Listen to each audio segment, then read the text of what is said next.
Keputusan Gubernur nomor 590 garis miring 20 tahun 2021 itu bersumber atau mengacu merujuk pada peraturan Presiden nomor 58 2017 tentang percepatan pelaksanaan PSN.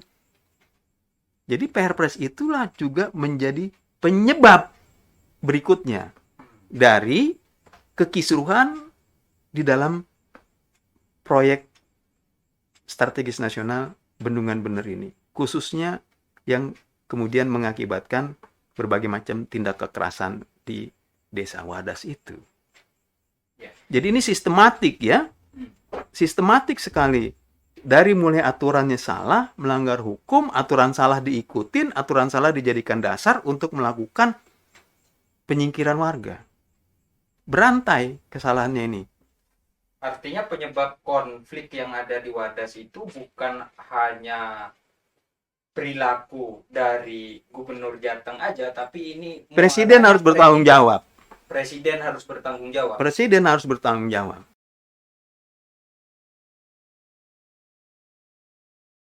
Pengadaan tanah untuk PSN itu, ya, di dalam peraturan adalah satu proses pembelintiran hukum yang luar biasa yang dilakukan oleh Gubernur Jawa Tengah ketika mereka mengeluarkan, ya, surat Gubernur maksud saya mengeluarkan keputusan Gubernur nomor 590 garis miring 41 tahun 2018, karena penetapan lokasinya memasukkan lokasi quarry atau lokasi pertambangan yang salah satunya ada di Desa Wadas itu sebagai bagian dari penetapan lokasi PSN yang itu nggak ada di undang-undang. Jadi ini keputusan gubernur ini melanggar ketentuan yang ditetapkan oleh Undang-Undang Cipta Kerja atau Undang-Undang Pengadaan Tanah untuk Kepentingan Umum itu sendiri. Selain problematika hukum keputusan gubernur tadi, ya, itu ada problematika hukum ketika ada gubernur mengeluarkan keputusan nomor 590 garis miring 20 tahun 2001 tentang pembaruan atas penetapan lokasi. Nah, masalahnya di dalam keputusan Gubernur 590 garis miring 2000 tahun 2021 pembaruan ini itu adalah dia kata pembaruan itu nggak dikenal oleh peraturan perundang-undangan Cipta Kerja maupun Undang-Undang Pengadaan Tanah untuk Kepentingan Umum.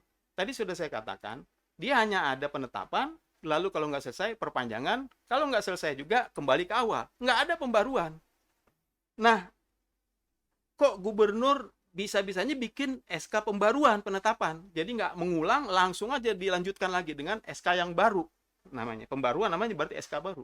Ternyata gubernur ini ya cuma ngikuti peraturan presiden. Jadi presiden ini salah satu sumber masalah di dalam Bendungan Bener ini.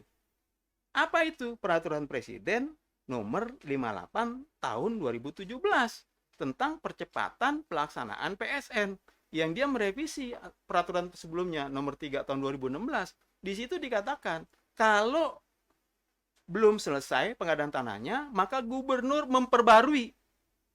Artinya, pelanggaran hukum sekarang tidak hanya dilakukan oleh gubernur, tapi oleh presiden sendiri. Pelanggaran hukum artinya dia menciptakan satu peraturan, satu ketentuan yang tidak diatur oleh undang-undang di atasnya. Dalam konteks ini, Kang, yaitu pemerintah menciptakan hukumnya sendiri, menciptakan aturannya sendiri, bahkan dia melupakan aturan-aturan yang sebelumnya yang dia ciptakan sendiri. Dalam hal ini percepatan pelaksanaan PSN dan penetapan lokasi pertambangan di Wadas untuk program PSN.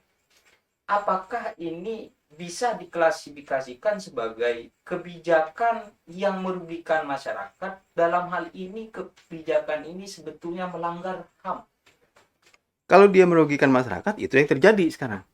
Dalam kasus PSN Bendungan Bener, ya, sudah merugikan warga Desa Wadas. Ya, itu jelas itu. Jadi memang kebijakan ini, peraturan ini sudah merugikan ketika dipraktekkan.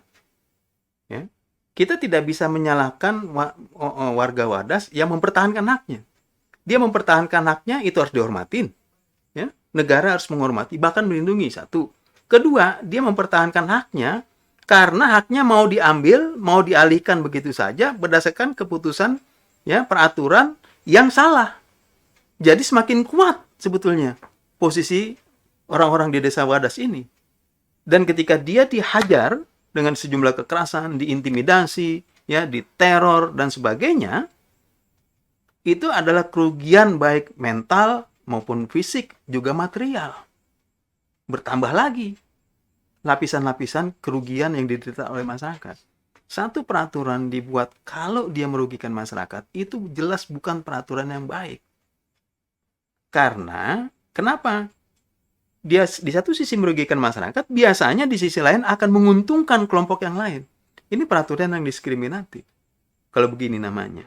Kalau peraturan diskriminatif itu berarti dia peraturan yang melanggar asas-asas umum pemerintahan yang baik. Pelanggaran terhadap asas-asas umum pemerintahan yang baik itu berarti pelanggaran HAM.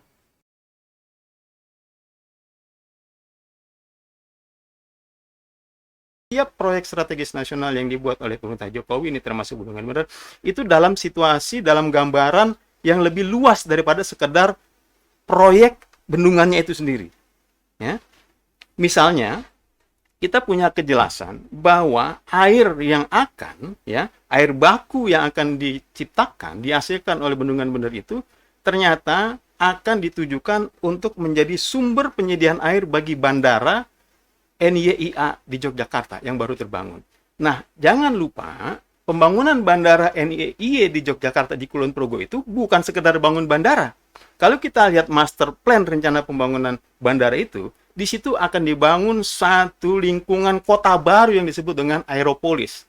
Satu kecenderungan pembangunan kota baru di sekitar bandara. Aeropolis itu kota modern nanti yang tentu tidak bisa diakses oleh masyarakat kecil, tidak bisa diakses oleh orang biasa. Itu adalah lingkungan mahal yang tentu memerlukan penyediaan air yang cukup. Ya, dan sudah jelas rencana pembangunan Bendungan Bener ini airnya akan mensuplai kebutuhan air paling utama bagi pengembangan kawasan dan pertumbuhan baru di seputaran bandara NYIA. Yang waktu itu juga prosesnya penuh dengan kekerasan pembebasan tanahnya. Itu satu.